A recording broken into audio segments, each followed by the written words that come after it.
मध्य प्रदेश कांग्रेस में नगरीय निकाय चुनाव के टिकट वितरण के दौरान हुई उठापटक के बाद अब सिलसिला इस्तीफे का शुरू हो चुका है। कांग्रेस के तीन प्रदेश के उपाध्यक्ष ने इस्तीफा दे दिया। हमारे साथ मानक अग्रवाल जी हैं। मानक अग्रवाल जी भी उपाध्यक्ष हुआ करते थे कांग्रेस में, उन्होंने उपाध्यक्ष पद से इस्तीफा दे दिया। मानक जी, क्या कारण थे इस्तीफा देना पड़ा आपको?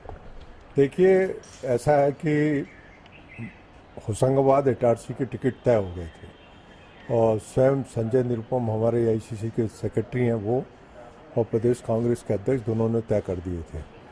मोहन प्रकाश जी ने भी मुझसे, जो हमारे प्रभारी महामंत्री हैं, उन्होंने भी मुझसे कहा था कि इटारसी आपको दे रहे हैं। अचानक सुरेश पचौरी और शोभा ओझा ने दबाव बनाया यहाँ पर, और दबाव बनाकर वो टिकट रुकवा दिए इटारसी होशंगाबाद के। वो अपनी मर्जी से टिकट वहाँ पर देना चाहते हैं। वो कभी पिछले 5 सालों में इटारसी होशंगाबाद दोनों नहीं गए, लेकिन उनका टिकट में इंटरेस्ट है, वो टिकट देना चाहते हैं। वो भी अध्यक्ष का, पार्षद सारे हमारे हैं दोनों जगह। तो इसलिए फिर मैंने प्रोटेस्ट किया कि मैंने उपाध्यक्ष पद से इस्तीफ़ा दे दिया कि यदि मैं 15 तारीख को 3 बजे तक देखूँगा कि टिकट देते हैं या नहीं देते हैं, उसके बाद मैं अगली स्ट्रेटजी बनाऊँगा। आपने आरोप लगाया कि शोभा ओझा और ये जो कांग्रेस के नेता हैं, ये दिल्ली में जाके लॉबिंग करते हैं, दिल्ली में अपने प्रत्याशियों की लॉबिंग कर रहे हैं। देखिए, शोभा ओझा और सुरेश पचौरी ये 2008 से लगातार टिकट बेचते चले आ रहे हैं। इन्होंने टिकट बेचे हैं और ये पूरे मध्य प्रदेश के कांग्रेस जन और जनता जानती है अच्छी तरह से कि इन्होंने टिकट खुलेआम बेचे हैं। इसकी वजह से 2008 में हमारी सरकार नहीं बन पाई। 2013 में सुरेश पचौरी ने भोपाल संभाग, होशंगाबाद संभाग के सारे टिकट ले लिए और इसी वजह से नाराज होकर हमारे कांग्रेस के सांसद उदय प्रताप ने कांग्रेस छोड़कर बीजेपी ज्वाइन की। और इसके बाद में जितने लोगों को इन्होंने टिकट दिलाया विधानसभा में, एक भी जीत कर नहीं आया। अब नगरीय निकाय का चुनाव बहुत छोटा चुनाव होता है, वहाँ पर भी वो अपने लोगों को टिकट दिलाना चाहते हैं भोपाल और होशंगाबाद संभाग में, वो भी पैसे खाकर। तो ऐसे कहाँ कांग्रेस पार्टी जीत पाएगी?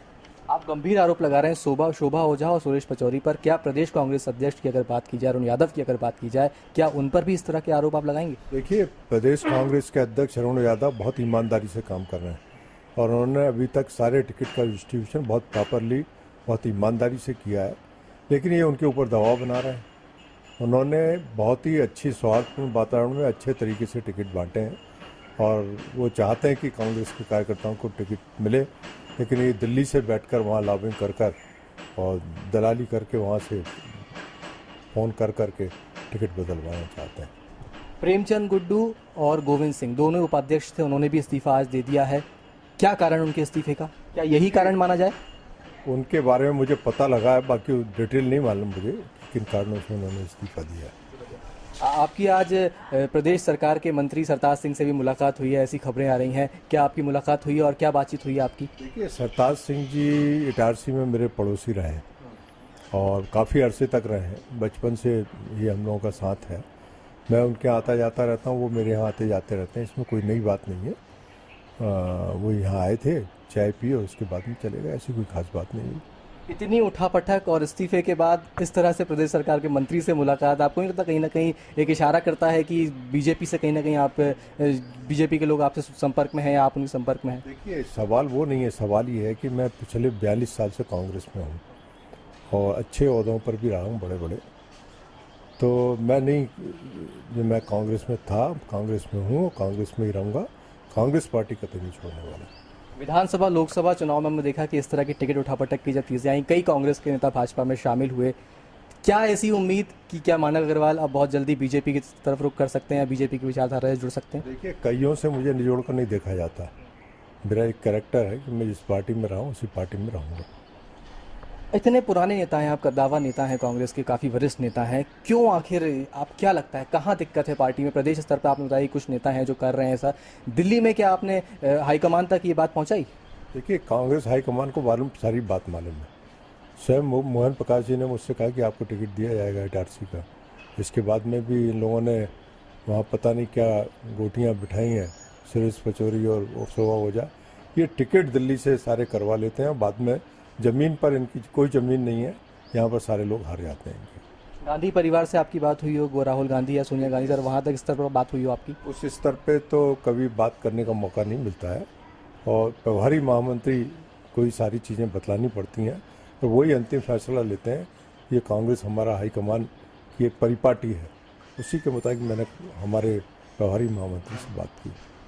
अब आगे आपका कदम क्या होगा, क्योंकि आपने बोला कल तक आप इंतजार करेंगे, उसके बाद अब आप आगे क्या कदम ले सकते हैं? कल 3 बजे तक इंतजार करूंगा, उसके बाद मैं अगली स्ट्रेटजी बनाऊंगा। मैंने एक बात और कही है कि यदि इंदौर से मेयर का चुनाव के लिए टिकट जो हमारी अर्चना जायसवाल है, पहले महिला कांग्रेस की अध्यक्ष थी, उनको नहीं दिया गया, तो फिर मैं पार्टी की प्राथमिक सदस्यता भी छोड़ दूंगा। पार्टी की प्राथमिक सदस्यता आप छोड़ देंगे, ऐसा आप कह रहे हैं? अगर कल तक आपका जवाब नहीं आया? कल तक नहीं, उनको टिकट नहीं दिया गया अर्चना जायसवाल को, तो छोड़ दूंगा। तो छोड़ देंगे आप? आपको लगता है अभी जो टिकट वितरण हुआ उसमें काफ़ी सारे प्रत्याशियों की अगर बात किया, उन पर भी कई आरोप लगे हुए हैं कि गुड्डू चौहान जी ने कहा कि सिमी का एक कार्यक्रम संपर्क में जो है कार्यकर्ता, उसको टिकट दिया गया है, क्या वाकई ऐसा हो रहा है? देखिए, मैंने सुना है, लेकिन मुझे हकीकत इसके बारे में कुछ नहीं मालूम। एक बात निकल के सामने आ रही, जो प्रदेश के जो बड़े नेता हैं, चाहे वो दिग्विजय सिंह हो, कमलनाथ हो, सिंधिया हो, कहीं ना कहीं इनका इन्वॉल्वमेंट नगरीय निकाय चुनाव में दूर तक दिखाई नहीं दे रहा है, क्या कारण?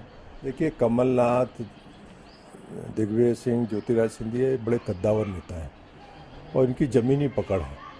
ये यदि किसी क्षेत्र में कोई सजेशन देते हैं तो वहाँ की ज़मीनी हकीकत को पहचानते हुए सजेशन देते हैं।